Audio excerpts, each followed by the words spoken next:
Hi everyone, and welcome to this session. Today we are going to talk about report writing, and hopefully I will help you take a more critical approach to your writing. This is an introduction to academic skills for business and management. The learning objectives of this session. First, I will talk about the purpose of report writing, then I will discuss what makes a good report, I will talk about referencing, and then I will give you some generic advice. First, we need to determine your needs. So maybe this is a good time for you to reflect on the concerns that you have regarding report writing and maybe share them with one of your lecturers. So report is basically the formal method of communicating the results of a project or a research assignment. And this may cover what you did, how you did it, what you found out, and why your findings are important, but also who it is for. First of all, I need to discuss the differences between report writing and essay writing, as many students confuse reports with essays. So, a report is written for a specific audience, while an essay is not usually written for a specific audience. Usually you write an essay for your lecturer. A report also focuses on a specific brief, while an essay may have a broad scope.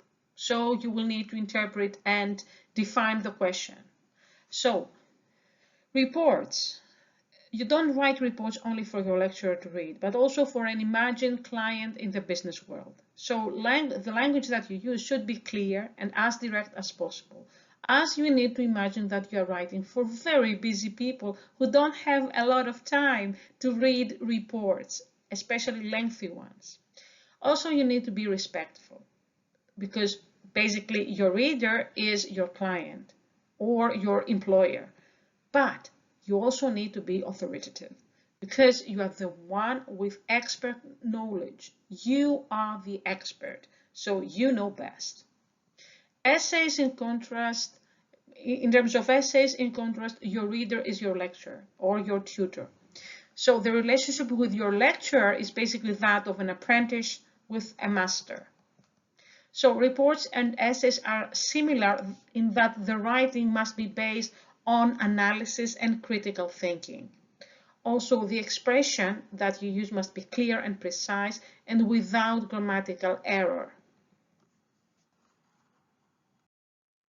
More differences regarding reports and essays. A report makes recommendations supported by appropriate evidence. Essays, on the contrary, do not make any recommendation. They make a coherent argument, and they should be supported again by evidence. Referenced evidence is necessary for both reports and essays. Also, reports can contain diagrams, tables, figures. Essays, no, you can't use them. Reports are also formally structured with headings and subheadings. You can't use headings and subheadings in an essay. Also, reports are written in an appropriate style for each section. So, for example, you can use a different style in your methods than what you use for your discussion. Essays are written in a single style throughout.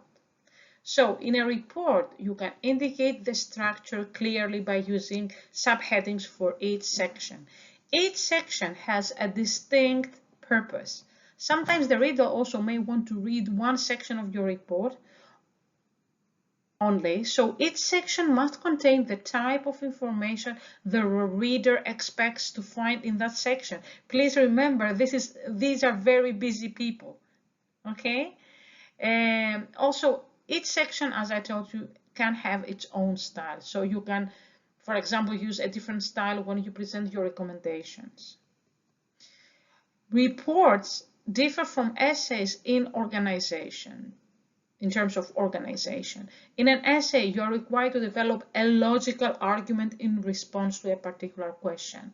You need to construct a convincing argument based on sound reasoning and appropriate use of evidence. Also, transition sentences are very important. These need to summarize what came before in order to introduce the next stage of the argument. A reader cannot read some parts of your essay to learn what they want to know. So a reader must read your entire essay to understand how well you can argue. This is not what you do in terms of a report. In terms of a report, you can read one section, get the information that you need, and then you don't have to read the rest of it. These are some of the statements that you can consider. Let's now see which of these statements describe report writing. Definitely the one saying that reports can contain diagrams, tables, and figures. As you remember, we cannot have that in an essay. An essay usually discusses an issue or point of academic contention, and it cannot be structured with headings and subheadings. Usually, a report is an answer to a question. And yes, a report is written for a specific audience. Let's see now, what are the main principles for report writing? First of all, clarity. You need to use simple, direct, very clear language. Also, in terms of focus, you need to be clear on the aim of each section, what it contributes to the overall conclusion of the report. Also, you need to provide evidence. Always support your claims with some sort of illustration, examples, diagrams, facts, quotes, or data. Also, please take into consideration that you need to include some kind of analysis. Always accompany facts with interpretation and analysis. These demonstrate your contribution to the research. So you need to ensure your writing demonstrates some kind of clarity and logic. You should think constantly about your readers and make your report easy for them to read. To achieve good readability, you should use effective headings and subheadings. Structure your paragraphs well. Write clear sentences with plain language. Keep your writing professional. Use white space and well-chosen fonts. Number your pages. Use footnotes, tables, figures, and appendices. And do it appropriately. In terms of report writing, you need to take some questions into consideration. For example, what am I being asked to do? Please always check the project brief, in this case the assignment brief, and your module guide. Ensure that you know whether the purpose of the report is to inform, to test, to persuade, to advise, to recommend. Okay? Then please take into consideration who you are writing for. Who is your audience? What do they already know?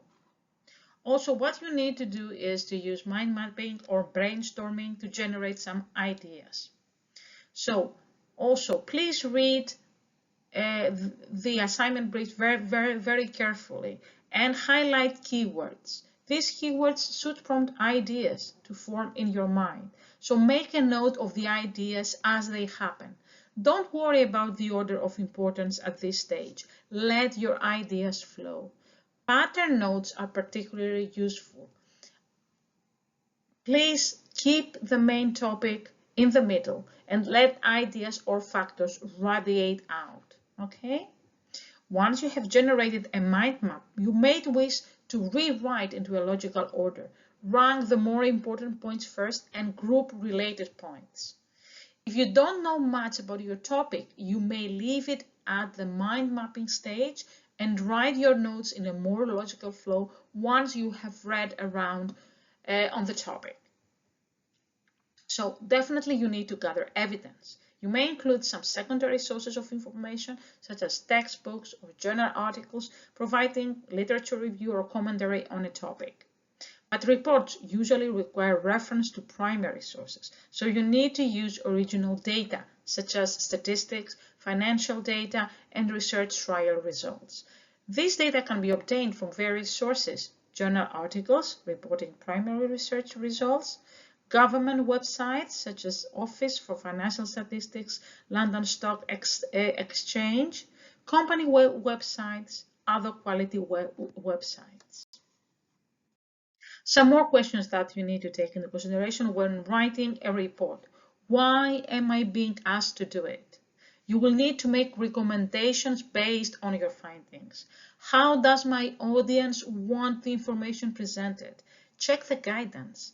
There is guidance. Always there is guidance on structure, format, and layout.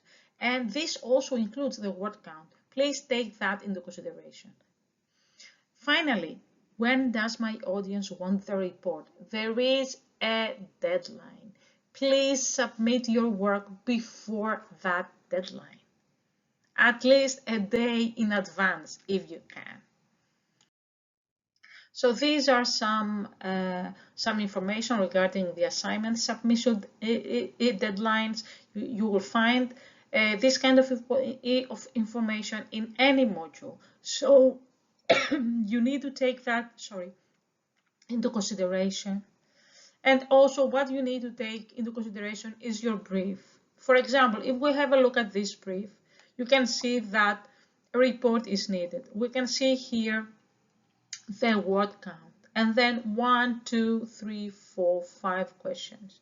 What you need to do is to respond to these questions.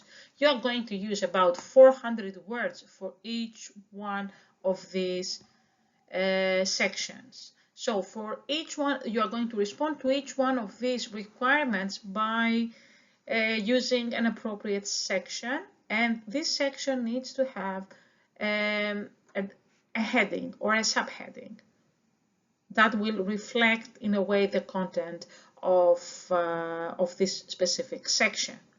So you need to read each one of these statements or questions very carefully, and then decide on the kind of heading you are going to use, and then on the content of the section.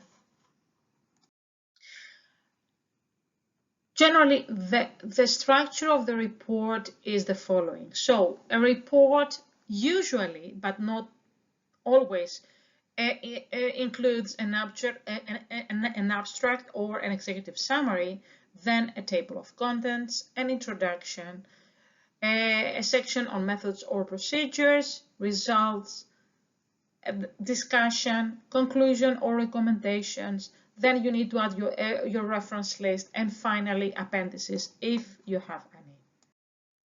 You definitely need to include a title page, and you can see 2 examples here.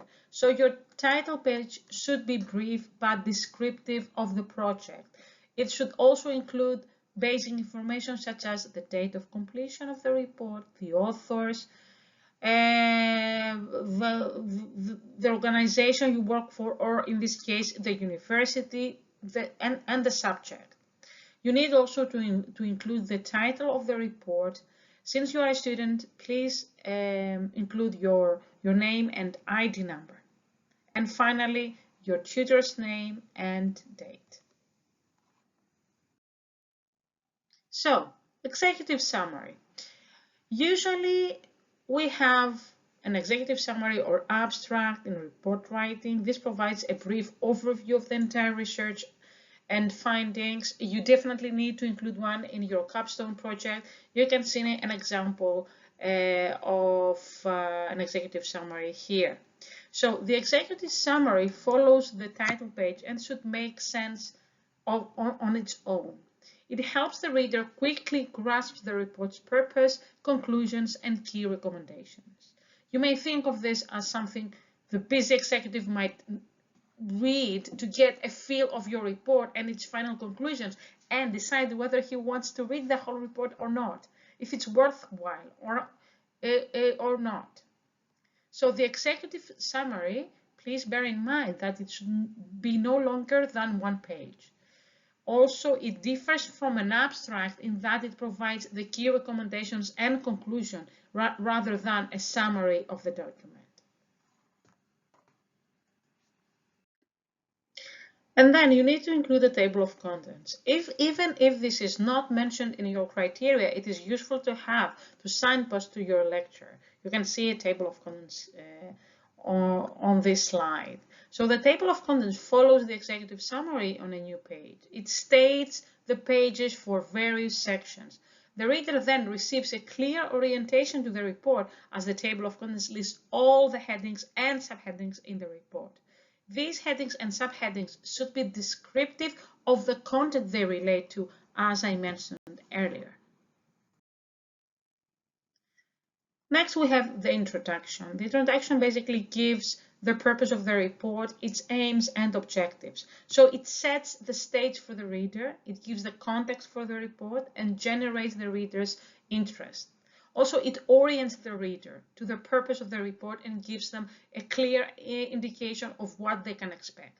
So the introduction should briefly describe the context, identify the general subject matter, describe the issue or problem to be reported on, state the specific question the report answers, outline the scope of the report, that is the extent of the investigation, preview the report structure, and finally comment on the limitations of the report and any assumptions made.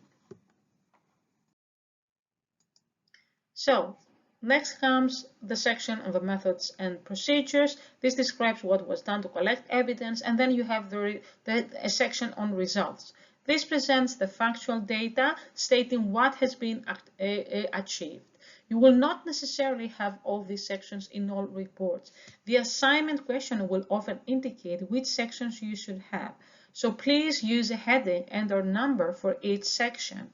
In most reports you write at university, the theoretical framework is very important. You need to include that, especially in your capstone project. First, you present the theoretical framework, then your research findings, and then a discussion of your findings in the light of the theoretical framework.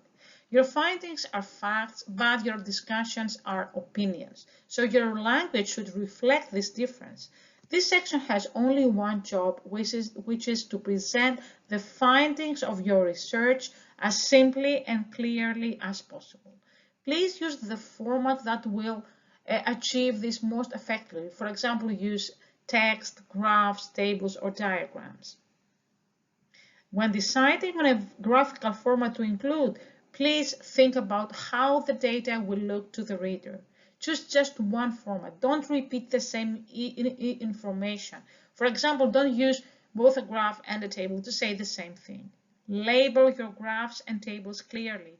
Give each figure a title and describe in words what the figure demonstrates. Writing in this section should be clear and factual, and it should also be informative.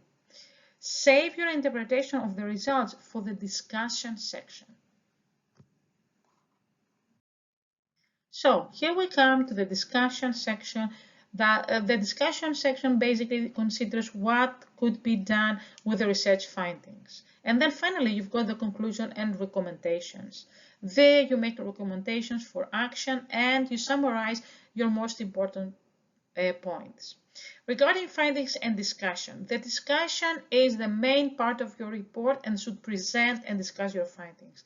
It should give enough information, analysis, and evidence to support your conclusions, and it should also provide justification for your recommendations. Each organization will depend on your purpose, your scope, your requirements, but it should also follow a logical and systematic organization. The discussion should be subdivided into logical sections, each with informative, descriptive headings and a number. Where your report's purpose is to recommend the best solution to a problem, you should show clear analysis of all options.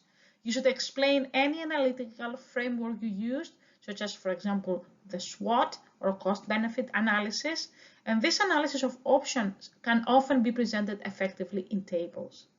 In your conclusion and recommendations, basically, you need both a conclusion and recommendation. The difference between conclusions and recommendations in a report lies in the orientation to time. So conclusions typically relate to the present or past situation. When writing conclusion, you need to interpret and summarize the findings and say what they mean. Relate the conclusions to the report issue or problem. Limit the conclusions to the data presented. Do not introduce new material here. Number the conclusions and present them in parallel form. Try to be objective, avoid exaggerating or manipulating the data. In terms of recommendations, these should be oriented to the future. What changes are recommended? What actions are recommended for the future? They are specific, action-oriented suggestions to solve the report problem. When writing recommendations, make specific suggestions for actions to solve the report problem. Avoid conditional words such as maybe and perhaps. Present each suggestion separately and begin with a verb. Number the recommendations. Describe how the recommendations may be implemented if you requested to do this, and then arrange the recommendations in an announced order such as most important to least important. Let's move now to the references section. Here you need to include what is needed. The reference section is very much needed in every piece of academic work, let alone a report. You can see a sample of a list of references here. Whenever you use information from other sources, references must be provided in text and in your list of references. So the reference list gives full details of the sources that you have cited in the main body of your assignment. It is located at the end of the assignment after you have concluded the main body of text. On the other hand, the bibliography is a list of sources which have influenced your thinking, but you have not paraphrased or quoted from them. So you haven't cited them or included them on a reference list. So the bibliography is usually located again after the reference list. You only need to produce a bibliography as well as a reference list if you have been instructed to. Most of the times you are not going to be asked to do that. Let us now refer to ways in which you use ideas from articles, from books, or from websites in your writing. So when you use somebody else's ideas, you can do three things. First, paraphrase, that is, use your own words. Okay, so you need to use your own words to describe somebody else's ideas. In this case, you create passages about same length as the original, and you need to include an in-text citation and a reference in your reference list. Just because you change the words, it doesn't mean that you shouldn't include an in-text citation. You need to include an in-text citation for everything that is not yours. Your second option is quoting. That is, use the exact words, but use quotation marks. So you need to include an in-text citation here as well. Please bear in mind that you cannot use a lot of quotes, okay? Mainly when you write something and you use other people's ideas, you need to rely on paraphrasing and summarizing, and then use quotes selectively. And then summarizing. Again, here you have to use your own words, but there you create a passage that is shorter than the original, okay? So basically you summarize, for example, if what you want to include in your assignment is two page long, you create like a paragraph. Again, here you need to include an in-text citation because this is not your work. So let me remind you what referencing is. When writing an assignment, you will use information from textbooks, academic journals, websites, and other sources. You will need to review and analyze this information. You will form your own ideas, backed up with evidence to develop your own informed argument. So it is essential that you acknowledge all the sources that you have used to write your answer, and this is referencing. Why reference? Because it's an assessed part of your assignment. Usually 5 to 10% of total marks go to referencing. To avoid failing your assignment due to plagiarism, which is a serious academic offense, Try not to pass off other people's work as your own. You need to acknowledge the copyrighted work of the authors whose material you are using. It's an opportunity also to showcase the depth and breadth of your research. So to support and give academic credibility to your arguments, please use referencing. This will enable your sources to be traced and verified if necessary. So when and what do you need to reference? Source of inspiration, ideas, theories, or arguments, direct quotes, including definitions, paraphrasing when you have used your own words, and summarizing when you have summarized some points from other people's work. Also, facts and figures. When you use statistical information or examples, you need to provide a reference as well. Images from websites and print material. Multimedia sources such as videos, podcasts, radio programs, any other source that you use to write your assignments. Have a look at the slide now. This is an example of paraphrasing. You can see the two in-text citations here, and you can also see the full reference. So for each one of the in-text citations, there should be a reference included in your reference list. In the main body of your report, you need to use headings and subheadings. Please keep in mind that there is a specific structure that you need to follow for each one of the reports. Please read your assignment brief. Also, you might need to decide your own subheadings. You can see an example here. Again, each time you need to write a report in terms of one of your assignments, you need to read the brief very carefully. As you can see here, you are asked to do a report, 2,000 words. This is 50% of your overall mark. And you have 1, 2, 3, 4, 5 sections. You need to write about 400 words for each one of these sections, and you need to include a heading. Also here, you can see how many marks each one of these sections will get. So please read your assignment brief very carefully, highlight keywords. Let's now talk about paragraphs. Please remember that you need to have one main point per paragraph, not 3, 4, 5, 6, 7. You are writing to express, not to impress. Please try to use short sentences. Also, bear in mind, your headings will help you create logical flow for your reader. But under each heading, you should create a series of paragraphs that are also logically ordered and structured.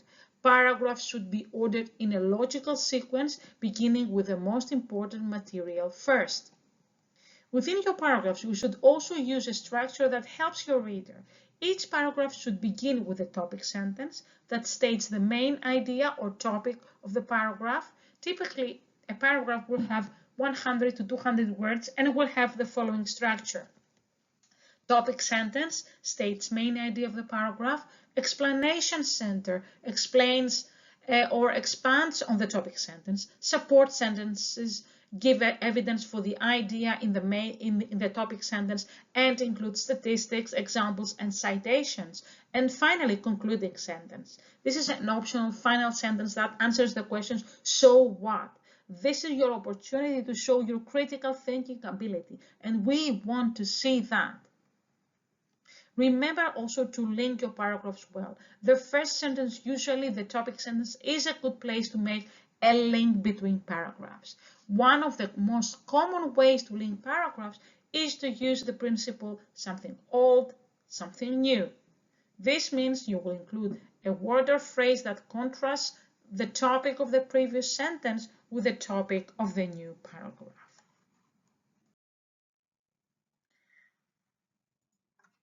Now, please remember to write in the third person unless you are referring to personal reflections. You need to do that in terms of academic writing. Also, write out your words in full. Avoid using contractions, okay? So use could not instead of couldn't.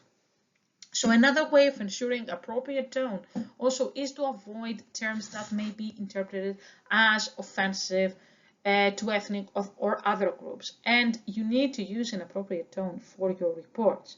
Be careful when you use gender-neutral terms. You could use plural nouns preferably, and rather than the gender-specific pronouns he or she. Then another aspect of tone relates to the use of contractions. As I told you, please try to avoid them as they are informal. For many business reports and for all academic reports, you will also need to avoid them and write we have or it is and not we've or it's. Other important characteristics of professional writing are editing and proofreading.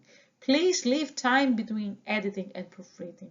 Ideally, you need to leave 24 hours between writing your draft and editing it. You also need to leave 24 hours between editing and proofreading.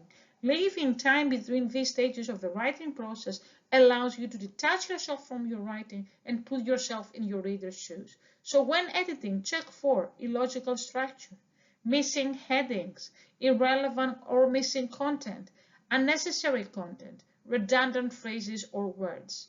When you are proofreading, check for grammar, punctuation, spelling, and then formatting, consistency. Remember to leave enough time for these two last stages. Thorough editing and proofreading will make a big difference to the readability of your report, and it is also a courtesy to the reader. Also, your readers will take it into consideration when giving you your marks. And then, please try to be specific. Avoid vague terms like for some time. The length of time something took can be very important. Be objective. Report what you actually found, not what you wanted to find. Also be objective. If your results weren't what you were expected, please state this and discuss why. Be critical. What evidence is there that support your interpretation? Where did the evidence come from? Is it good quality? Is it reputable? And then you need to be concise. Edit unnecessary detail. You have a word count like all other assignments, so use your words wisely. Remember to use headings and subheadings. Also, in terms of the page layout and presentation, preferably 12-point font, either Arial or Times New Roman or something similar. This should be used consistently throughout the report, including in tables and figures. 2.5 centimeter, 1 inch margins at the top, bottom, and the both sides of the argument. 1.5 spacing between lines. An additional line space between paragraphs, or possibly you could indent the first line of each paragraph. Then, please use paragraphs to illustrate your points, but discuss them. They won't explain themselves. They also need to be clear, labeled, and referenced. Please also number your pages. Your title page has no number. You can use Roman numerals for the executive summary and table of contents, and Arabic numbers for the remainder of the report. In business reports, tables and figures are often used to represent data and processes. They should be inserted in the text of the document, close to the discussion of the table or figure. If the information is something which the reader could refer to rather than should refer to, then it may go in the appendices. So tables and figures have different purposes. A table contains an array of numbers or text, such as a sort table. A figure is something that contains graphical content, such as graphs created in Excel, organization charts, or flow charts. So please insert each table or figure 1.5 or 2 lines below the text. Also, the table or figure should be identified with a label and title, which describes the content. Finally, if a table, figure, or appendix is included in a document, then there must be text that refers to it. The text should refer to it by name, for example, as table 1 shows. The text should also explain the highlights of the table or figure, not every detail. Do not leave it to the reader to try to figure out why you included a particular table or figure in your document. At the same time, ensure that your tables and figures supplement and clarify the text, but do not duplicate it. Also ensure that there is sufficient information in the table or figure so that the readers can understand it without having to consult the text. You also can use bullet points. Okay, use white space and well-chosen fonts. White space refers to the empty space on the page, and business reports which have a more balanced use of white space and text are easier to read and more effectively communicate main points and supporting ideas. So please create white space by using lots of headings and subheadings, creating large margins along all edges, usually 2.5 to 3 centimeters, breaking up your page with tables, charts, and graphs, where possible, using also bulleted lists, but always please check your criteria. So what makes a good report? Answers the brief, it is well structured, it has an appropriate writing style, that of academic writing, it has good grammar and punctuation, good references, index citations, and a reference list, only includes what is relevant, it is clear, relates results to the purpose, and it doesn't use any jargon. Please use the marking rubric as a checklist for each one of your assignments. Before submitting your report, also read it again and check the following. Did you proofread for typos and other errors? Editing and proofreading is your responsibility.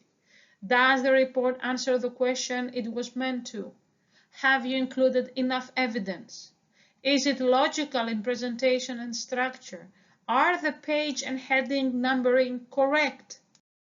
So let me summarize that in terms of a report, you need to be specific. So avoid vague terms like for some time. Objective, you only report what you found, not what you wanted to find. If your results weren't what you were expecting, just state this and tell us why. You need to be critical. What evidence is there to support your interpretation? Also concise, edit unnecessary details. Please use headings and subheadings. You can use diagrams and tables, but you need to label them, reference them, and discuss them. Please use bullet points again, but check your criteria. This is a list of further activities that will help you improve your report writing skills. I would like to thank you for your attention, and I'm sorry I cannot answer any questions. Maybe you can send me an email with your questions. Thank you.